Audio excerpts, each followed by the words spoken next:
খবরটা হচ্ছে যে আমরা গতকাল পর্যন্ত টোটালে অ্যারাউন্ড 200 জন সন্দেহজনক রোগীর ভর্তি করে স্যাম্পল কালেকশন করছি।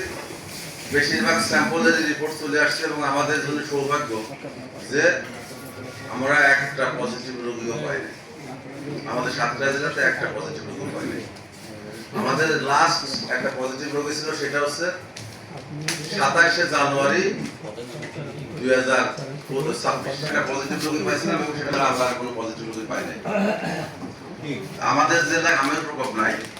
আমরা জানি যে হাম একটা মারাত্মক সোয়াইস রোগ, মারাত্মক সংক্রামক রোগ।